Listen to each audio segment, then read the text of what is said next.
दोस्तों आज हम यहाँ पर बात करेंगे कि वृष राशि वाले जातकों के लिए ग्रहों व नक्षत्रों के दृष्टि व युति के अनुसार आने वाले 5 सालों में क्या क्या घटित होने वाला है।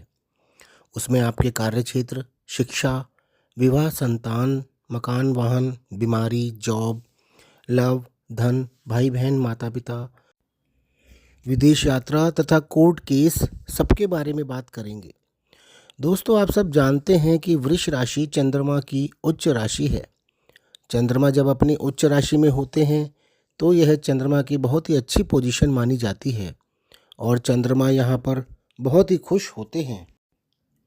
चंद्रमा के इसी प्रभाव के कारण वृष राशि वाले मन के बहुत अच्छे व सच्चे होते हैं। उनके अंदर हमेशा दूसरों की मदद करने की भावना रहती है और अपने सीधेपन के कारण दूसरों की बात भी जल्दी से मान लेते हैं और इनकी मीठी बोली के कारण लोग भी उनकी बात जल्दी से मान लेते हैं।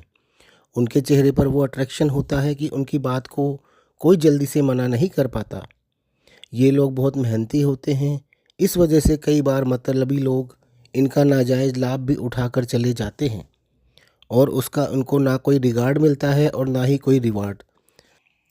शनि जिससे सारी दुनिया घबराती है, वो शनि आपकी कुंडली के योग कारक ग्रह हैं, यानी आपकी कुंडली की जान है।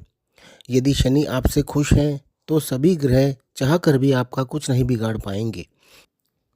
यदि शनि आपकी कुंडली में शुभ स्थान पर स्थित हैं और शुभ प्रभाव में हैं तो समझिए कि आपको रंग से राजा बनने से कोई नहीं रोक सकता। ऐसी अवस्था में साढ़े साती या ढैया का समय भी आपसे कुछ लेने नहीं आता बल्कि देने आता है। अर्थात यह दुख का नहीं सुख का समय होता है। कई बड़े बड़े नेताओं की कुंडली में आप देखेंगे कि उन्होंने अपनी साढ़े साती व ढैया के समय में ही सरकार में बड़े बड़े पद हासिल किए हैं। किंतु यदि शनि अशुभ स्थानों में स्थित हैं और उस पर पाप ग्रहों का प्रभाव भी आ जाता है और उस जातक की साढ़े साती या ढैया लग गई तो यह समय उस जातक के लिए इतना खराब होता है जिसकी उसने कभी सपने में कल्पना भी नहीं की होती कि उसे जीवन में ऐसे दिन भी देखने पड़ेंगे। यहाँ तक कि ऐसा जातक मरना भी चाहे तो हालात ऐसे होते हैं कि वह चाह कर मर भी नहीं सकता। किंतु वृष राशि वालों के साथ अब ऐसा नहीं है, क्योंकि शनि अभी कुंभ राशि में गोचर कर रहे हैं, जो कि आपकी राशि से दशम भाव है। यह कर्म का भाव है। आपके अंदर जो दूसरों की मदद करने की भावना हमेशा बनी रहती है, इस समय में आपको आपके उन कर्मों का फल मिलेगा, क्योंकि ना तो आपकी कोई ढैया है और ना ही कोई साढ़े साती है। शनि आपको अपने दोनों भावों नवम व दशम तथा अपनी तीनों दृष्टि के अनुसार निश्चित रूप से आपको अच्छे फल देने वाले हैं और यहाँ पर शनि 29 मार्च 2025 तक रहने वाले हैं। कुंभ राशि शनि की अपनी राशि है और शनि यहाँ मकर राशि यानी आपके नवम भाव के भी स्वामी हैं। नवम भाव भाग्य भाव है, जो कि कुंडली का सबसे ज़्यादा शुभ भाव माना जाता है। स्वराशि के शनि आपके भाग्य का जबरदस्त लाभ देंगे। आपके क्रियमण कर्मों का भाव होने के कारण आपके शुभ कर्मों का भी फल इस समय में आपको मिलेगा। यह समय आपके विदेश भ्रमण का भी होगा, चाहे वह हायर एजुकेशन के लिए हो या जॉब में ट्रांसफ़र हो या कोई रिलीजियस टूर हो या फैमिली के साथ घूमने जाने का हो। अब यह आपकी कुंडली के शनि की स्थिति, उसके नक्षत्र स्वामी की स्थिति पर डिपेंड करता है कि आप कब, कितने समय के लिए, किस उद्देश्य से, किस दिशा में, कितनी दूरी पर और किसके साथ जाएंगे। शनि आपकी हर इच्छा पूरी करते हैं, किंतु थोड़ा इंतज़ार करवा कर करते हैं। दशम भाव आपके कार्यक्षेत्र, मान सम्मान आपके कर्मों का है, गवर्नमेंट रिलेटेड कार्यों का है। इस समय में आपके कर्म बहुत अच्छे रहेंगे, क्योंकि शनि स्वयं वहाँ पर स्थित हैं। आप कुछ भी गलत नहीं करेंगे और अगर करेंगे तो शनि तुरंत न्याय कर देंगे, क्योंकि शनि स्वयं ही न्यायाधीश हैं। अच्छे कार्यों द्वारा आपको प्रमोशन भी मिल सकती है, आपका सम्मान हो सकता है। आप किसी गवर्नमेंट पोस्ट के लिए ट्राई कर रहे हैं तो इस समय में आप सिलेक्ट भी हो सकते हैं, क्योंकि गवर्नमेंट पोस्ट में सभी कार्यों में ज़्यादातर हम अपनी सेवा देते हैं और शनि सेवा संबंधित कार्य करवा कर ही खुश रहते हैं। जो किसी की जितनी सेवा करता है शनि उस व्यक्ति से उतने ही खुश रहते हैं और सेवा मन से होनी चाहिए, दिखावे की नहीं। शनि यहाँ से आपके द्वादश भाव यानी विदेश भाव, चतुर्थ भाव यानी मकान वाहन व सारे सुखों का भाव और सप्तम भाव यानी विवाह का भाव, तीनों भावों को दृष्ट करेंगे। यानी आपको इस समय में विदेश जाने, शुभ कार्यों पर खर्चा करने, शैया सुख, मकान वाहन, विवाह आदि सभी सुखों का लाभ इस समय में अवश्य मिलेगा।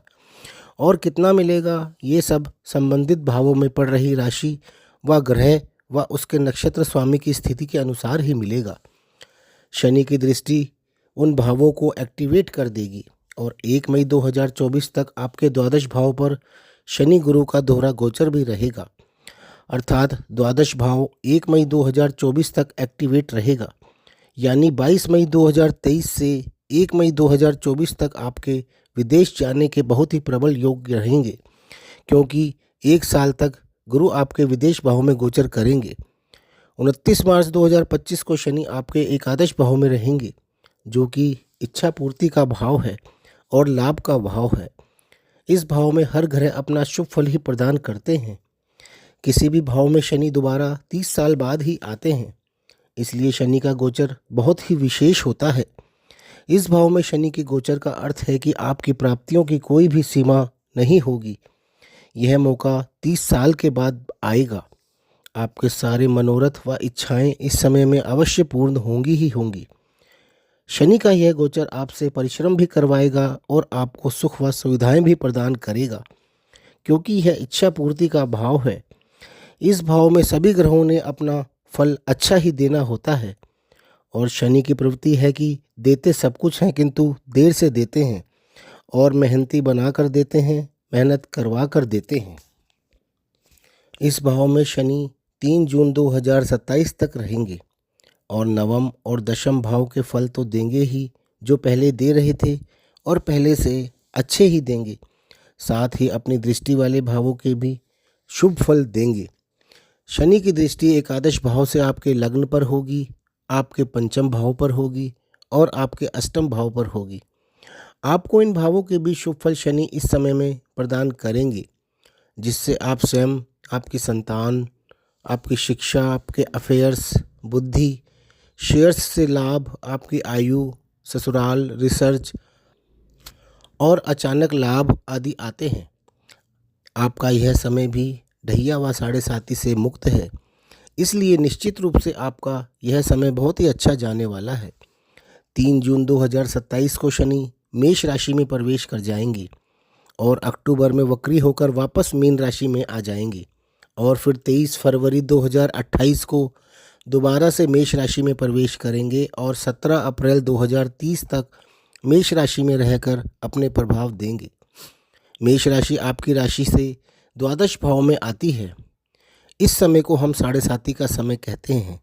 जब शनि आपकी राशि से द्वादश भाव में आते हैं तब साढ़े साती शुरू होती है और जब तक आपकी राशि से दूसरे भाव में रहेंगे जब तक साढ़े साती रहेगी।